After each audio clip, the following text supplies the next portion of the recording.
En esta novena parte de Gog y Magog vamos a centrarnos aún en ese comentario que nos tiene que terminar de clarificar algo sobre el milenio. Una vez visto esto, nos daremos cuenta de la importancia de Gog y Magog en esos tiempos, sí, en los finales de los finales, por decir algo a nivel de la humanidad hoy aquí en la Tierra. Pero después ya vamos a hacer un cambio, volveremos, cómo no, a Gog y Magog, pero de otra época. ¿Puede ser Gog y Magog de dos épocas distintas? ¿De tres? Bueno, ya lo veremos. Pero hoy vamos a terminar con lo que verdaderamente es necesario para no tener desengaños en cuestiones religiosas, doctrinales, que son básicas para comprender el contexto de todo lo que venimos presentando, pero sobre todo para prepararnos para el retorno de Cristo, porque lo de hoy tiene mucho que ver con ello. Y si somos engañados, se nos acabó. Vamos a empezar.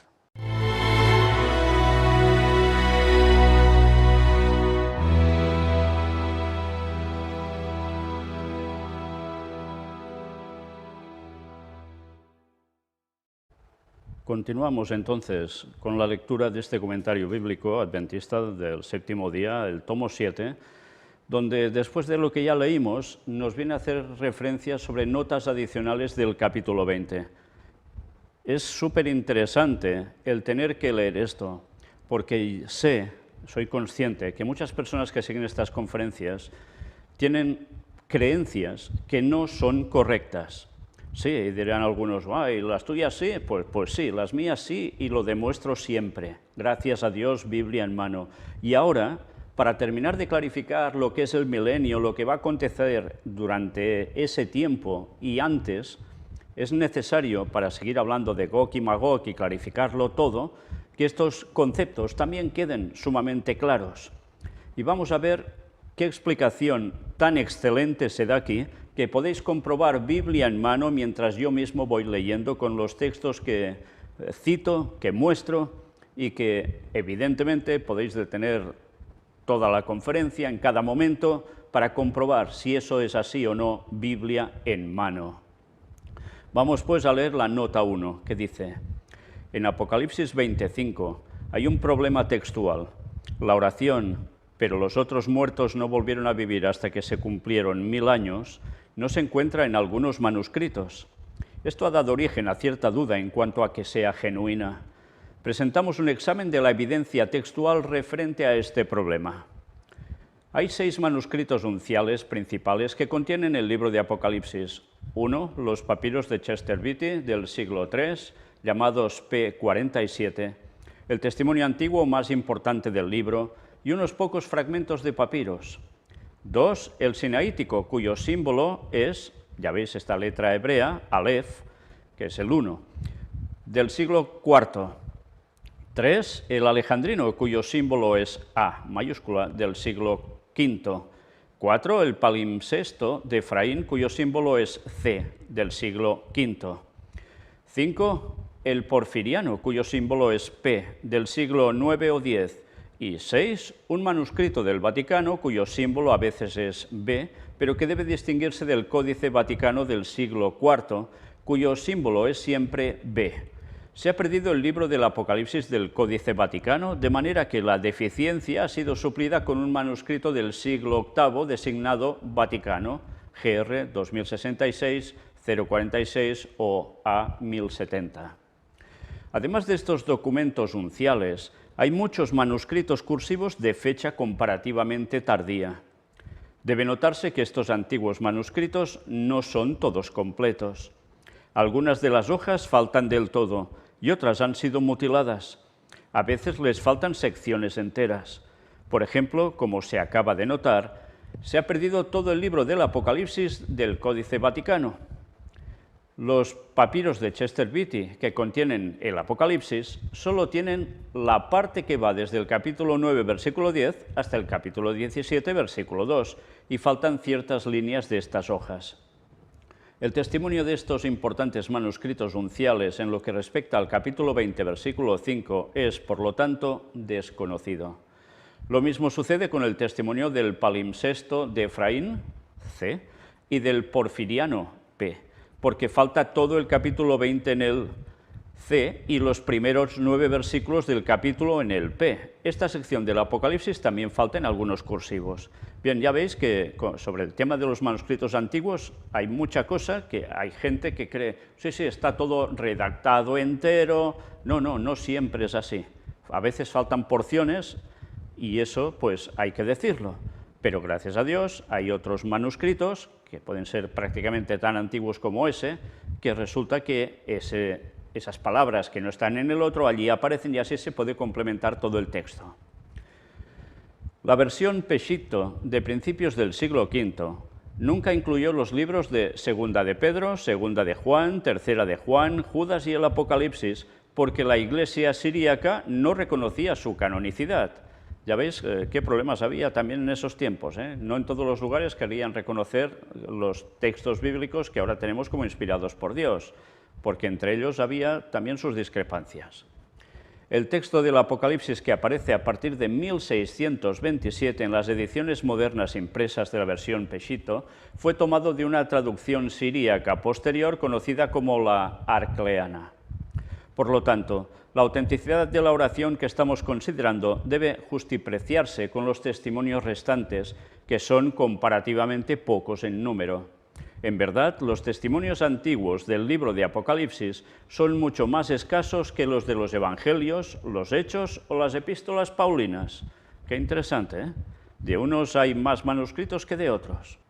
En los manuscritos que contienen esta sección del Apocalipsis, la cláusula «pero los otros muertos no volvieron a vivir hasta que se cumplieron 1000 años», se omite en el sinaítico, alfa, en unos pocos cursivos y en las versiones siríacas.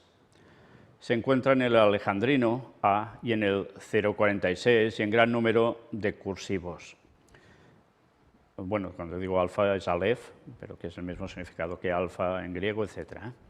El proceso por el cual se determina la autenticidad de un texto o de una variante es demasiado complejo para ser tratado aquí, pero con la evidencia disponible, los eruditos aceptan generalmente como auténtica la oración que estamos examinando. Por esta razón aparece en la mayoría de las traducciones. El hecho de que algunos traductores coloquen el pasaje entre paréntesis no significa necesariamente que dudan de la autenticidad del texto. Pueden simplemente considerarlo como un paréntesis.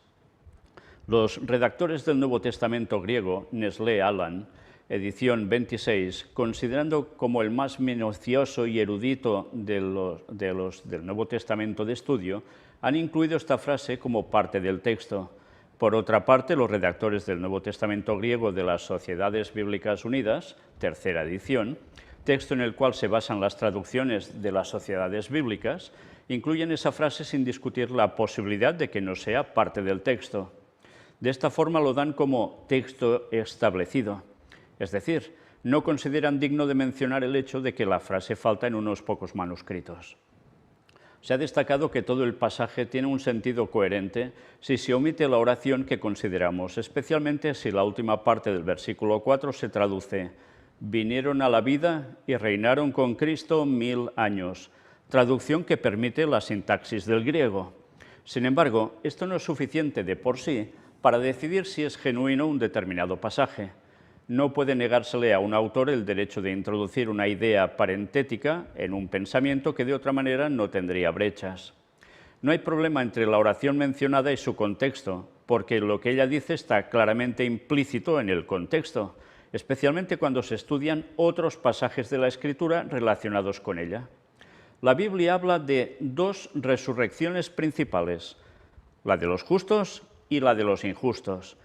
Juan 5, 28 y 29 y Hechos 24, 15. Fijaos que dice dos resurrecciones principales. ¿Por qué? Porque hay otra resurrección que normalmente es pasada por alto por muchos, pero que también está en el texto. Bueno, de eso ya hablaremos en otro momento. Se enseña con toda claridad que la resurrección de los justos será simultánea con la segunda venida de Cristo. Primera de Tesalonicenses 4, del 13 al 17. Sí, Hay la resurrección justo en el momento de la segunda venida de Cristo, no antes. En Apocalipsis 24 se declara de algunos que vivieron y reinaron con Cristo 1000 años. Esta oración debería traducirse, como ya lo dijimos, vinieron a la vida, revivieron, dice la Biblia de Jerusalén, y reinaron con Cristo 1000 años. O sea, es volver a la vida. Por tanto, han resucitado. Si se traduce de esta manera la oración, esta es la primera resurrección, versículo 5, se relaciona en forma lógica con el versículo 4. Cuando el autor llama a esta la primera resurrección, tácitamente indica que habrá una segunda. Como todos los impíos morirán en ocasión de la segunda venida de Cristo, capítulo 19, 21, y como se los describe cuando atacan la ciudad al fin de los 1000 años, capítulo 20, versículos 8 y 9, se deduce que deben haber resucitado. Por lo tanto, está claramente implícita en el contexto la segunda resurrección al final de los 1000 años, o sea, la de los impíos, los no salvos, resucitan 1000 años después, no al unísono con los salvos. No, pasan 1000 años entre una y otra resurrección. Y mirad también lo interesante de la nota 2. El período de los 1000 años, comúnmente llamado milenio, solo se menciona en la Biblia en Apocalipsis 20. El milenio o milenario no es un término de las Escrituras, pero la expresión 1000 años aparece 6 veces en los versículos del 1 al 7. Los comentadores difieren mucho en su manera de entender el milenario. Esta nota adicional tiene el propósito de exponer las razones bíblicas de la posición que sostienen los adventistas del séptimo día y mostrar por qué consideran insostenibles otras posiciones que se han propuesto. Y vamos a ver el por qué. Sí, cuidado con las falsas creencias, porque una vez más todo hay que demostrarlo, y aquí se demuestra. La segunda venida de Cristo precede al milenio. Es evidente que el segundo advenimiento precederá al milenio porque la narración de los capítulos 19 y 20 del Apocalipsis es continuada, o sea, seguido. Se describe simbólicamente la segunda venida en el capítulo 19, versículos del 11 al 21, y la narración sigue sin interrupción en el capítulo 20, que trata el periodo de los 1000 años. La continuidad de la narración se demuestra claramente por la relación recíproca de los sucesos. Los 3 grandes poderes que se opondrán a la obra de Cristo y congregarán a los reyes de la tierra para la batalla que se librará inmediatamente antes del advenimiento, se identifican como el dragón, la bestia y el falso profeta, capítulo 16, versículo 13. Según el capítulo 19, versículo 19, cuando la bestia y los reyes de la tierra y sus ejércitos se congreguen para hacer guerra contra Cristo en ocasión de su segunda venida, la bestia y el falso profeta serán apresados y arrojados vivos dentro de un lago de fuego que arde con azufre, versículos 20 y 21. La narración del capítulo 20 presenta la suerte del tercer miembro del trío, el dragón. Será atado y lanzado al abismo donde permanecerá por 1000 años. Ya sabéis que el dragón es Satanás. Cualquier definición o descripción del milenio debe basarse en el esquema de la doctrina del milenario que se expone en los capítulos 19 y 20, porque este es el único pasaje de la Escritura que trata directamente esta doctrina. No hay más, Los enemigos de Cristo son muertos en el segundo advenimiento. Cuando la bestia y el falso profeta sean arrojados en el lago de fuego, Apocalipsis 19, 20, los demás, versículo 21, de sus seguidores serán muertos por la espada de Cristo. Estos son los reyes, capitanes y fuertes, y todos, libres y esclavos, pequeños y grandes, versículo 18. Se menciona a estos mismos grupos en relación con el sexto sello, cuando procurarán esconderse del rostro del Cordero, capítulo 6, versículos del 14 al 17. Es el mismo grupo, Porque los cielos se apartarán como un rollo que es envuelto, y todo monte será movido de su lugar, y también las islas. Es obvio que estos pasajes de las Escrituras se refieren al mismo acontecimiento que despedazará la tierra, la segunda venida de Cristo. ¿Cuántos están comprendidos en la muerte de los demás? Del capítulo 19, versículo 21. Según el capítulo 13, 8, Solo habrá dos clases en la tierra cuando Cristo venga por segunda vez. La adoraron a la bestia todos los moradores de la tierra cuyos nombres no estaban escritos en el libro de la vida. Recordad, la bestia, el papado, que eso ya lo hemos mostrado en las primeras conferencias del Gran Engaño. Sí, no es ningún invento, allí lo podréis comprobar. Por lo tanto, es evidente que cuando los demás sean muertos con la espada, capítulo 19, versículo 21, no habrá sobrevivientes salvo los que han resistido a la bestia, es decir, a aquellos cuyos nombres están escritos en el libro de la vida, capítulo 13, versículo 8. Antes de mencionar que este grupo entrará en su reinado milenario, capítulo 20, versículo 4, Juan relata cómo el tercer gran enemigo, el dragón, comenzará a recibir su retribución, versículos del 1 al 3. Los muertos justos resucitarán en la segunda venida de Cristo. La Biblia presenta dos resurrecciones, la de los justos y la de los injustos, separadas por un periodo de 1000 años. Ver el comentario nos dice Apocalipsis 21, del 4 al 5. No habrá una resurrección general, pues hay otra de la cual aparentemente no todos participan. Filipenses 3:11, Lucas 14:14 y Lucas 20:35. En otra parte se describe a los justos como los que son de Cristo en su venida. 1 Corintios 15:23, o sea, los que son de Cristo, ¿sí? Los que van a ser salvos en su venida, esos son los que resucitan. Algunos sostienen que Apocalipsis 20:4 solo describe a los mártires cristianos.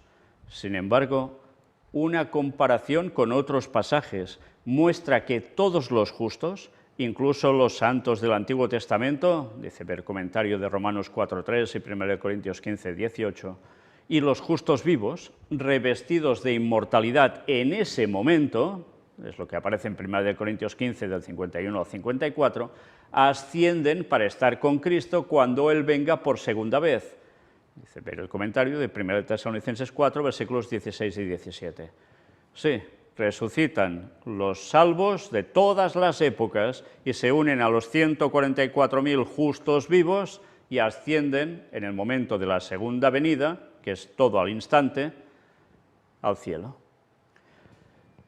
No hay fundamento válido en las Escrituras para separar a los bienaventurados y santos que han resistido la persecución de la bestia de los santos inmortales mencionados en 1 Tesalonicenses 4 y 1 Corintios 15. La unidad del segundo advenimiento. Las diferentes referencias bíblicas al segundo advenimiento se combinan para describir como un solo acontecimiento la venida de Cristo para recoger a sus santos y para destruir a los perseguidores de ellos. Las referencias principales pueden resumirse como sigue. 1. Mateo 24, del 29 al 31. La venida de Cristo será visible sobre las nubes del cielo, después de la tribulación. Jesús enviará a sus ángeles con gran voz de trompeta para juntar a sus escogidos. Sí, esto es lo que hay que tener en cuenta, porque es lo que nos dicen los textos sobre las nubes del cielo y, como no, después de la tribulación. Sí, no antes. No antes. No hay rapto secreto, para que me entendáis. Eso es una falsa enseñanza. Y si Dios quiere, algún día presentaremos todo un tema muy, pero que muy extenso, mostrando y demostrando de dónde procede esa falsa creencia que prácticamente ahora ya cree todo el mundo evangélico, tristemente. Porque antes, en sus inicios, no creían eso, creían esto. Pero bien, sigamos. Bueno, y por cierto, esto es vital saberlo. Algunos dirán, bueno, ¿y qué más da? Cuando venga todo esto y suceda, ya lo veremos. No, es que es vital conocerlo ahora para no ser engañados por el diablo con esas falsas doctrinas, porque el diablo está preparando algo, y es lo que tratamos en Puertas Dimensionales, que hará caer al mundo de cuatro patas, y eso incluye a los del falso profeta, que es el protestantismo apóstata que se ha apartado de la verdad. Por eso debemos conocer la verdad, para no ser engañados, porque eso no es cuestión de esperarlo en el tiempo a ver qué será. Hay que conocerlo ahora porque está claramente revelado para no caer en el engaño satánico que prepara, que va a hacer perder prácticamente a todos. Sigamos, el punto número 2, 1 Corintios 15, 23 y versículos del 51 al 53. Los que son de Cristo en su venida, tanto los muertos resucitados como los vivos, recibirán la inmortalidad cuando se tocará la trompeta. Recordad los textos, ¿eh? Punto 3, 1 Tesalonicenses 4, del 15 al 17. El Señor descenderá con trompeta de Dios para resucitar y arrebatar a los muertos en Cristo, junto con los que viven y los que quedan hasta el día de su venida. Sí, junto con ellos. Ese es el momento del arrebatamiento. No se van los vivos antes que van a ser salvos y que desaparecen de la tierra como por arte de magia. No, eso no va a ser así.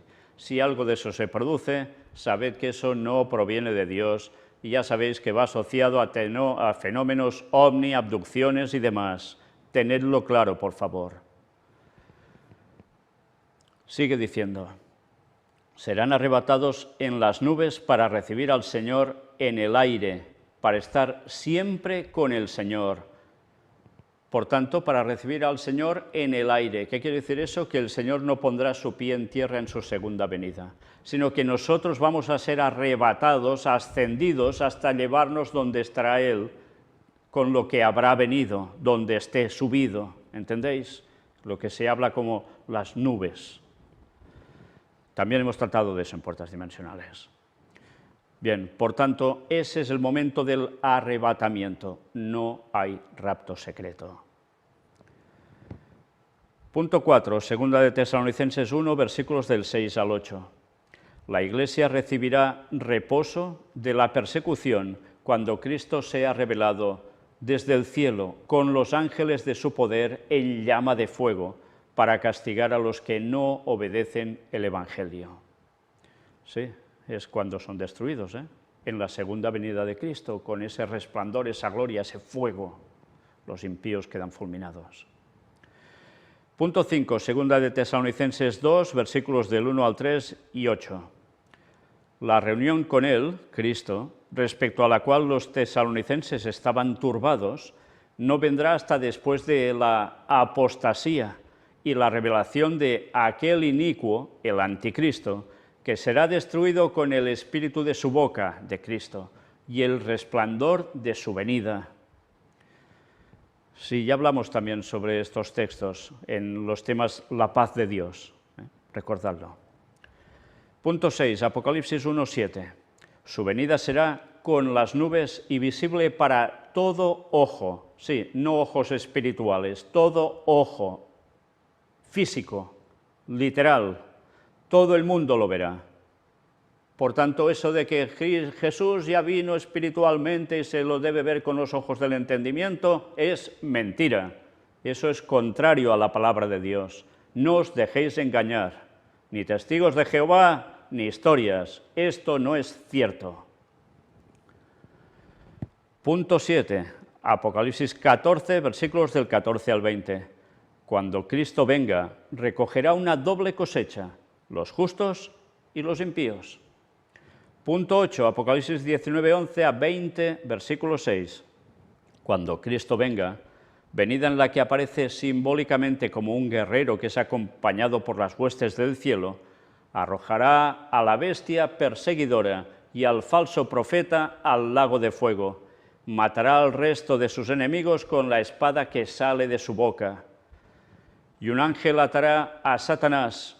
Entonces los fieles, los muertos resucitados y los vivos, recibirán su recompensa, reinarán con él 1000 años, con Cristo.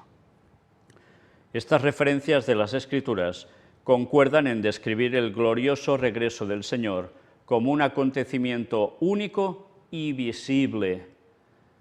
Muestran que este suceso producirá la reunión de los santos inmortales recogidos de la tierra para estar con Él, como es evidente, en las moradas celestiales, en el lugar que Cristo fue a preparar para ellos.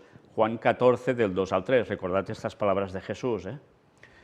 Y 2, la muerte de todos los perseguidores de la última generación, junto con todos los impíos, por la gloria consumidora de la venida de Cristo.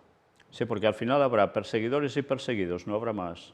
O sea, los que van a ser salvos por Dios y los que van a perecer, que se dedicarán a perseguir al pueblo de Dios a muerte.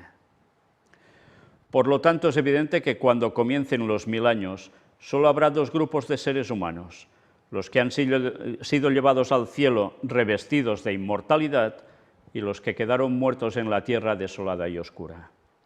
Este despoblamiento de la tierra es lo que atará a Satanás. Ver comentario de Apocalipsis 20, versículos 1 y 2. Pues no puede llegar hasta los redimidos, ni tiene poder para engañar a sus súbditos muertos. Por eso está atado. Los engañará de nuevo cuando sean resucitados al terminar los 1000 años, que dice el versículo 5. Bien, creo que eran notas imprescindibles para ser leídas y comentadas brevemente, porque de todo eso hemos tratado en los temas que son directamente estudios bíblicos, en los temas de la segunda venida de Cristo, la segunda venida de Jesús. Allí aparece todo con más detalle, con más textos de los mostrados aquí aún. Y verdaderamente comprobaréis por vosotros mismos que si os dejáis de preconceptos y prejuicios que os hayan inculcado, veréis que Biblia en mano esta es la creencia correcta y no puede haber otra. Porque la verdad es una, y eso debemos tenerlo claro. Por tanto, nosotros dejamos estas clarificaciones aquí, y en el próximo tema ya nos vamos a adentrar de lleno en Gog y Magog, pero no ya, bueno, alguna vez quizás volveremos a citar algo del milenio, pero no, nos vamos a centrar sobre todo en los momentos de nuestro tiempo, antes de la venida de Cristo. Vamos a ver qué decían y qué personas, y luego a pensar toca y a orar para discernir la verdad que Dios reveló en su palabra y que no podemos dejar de lado. Maranata 2031. Qué poco queda ya para que el Señor vuelva. Dios os bendiga.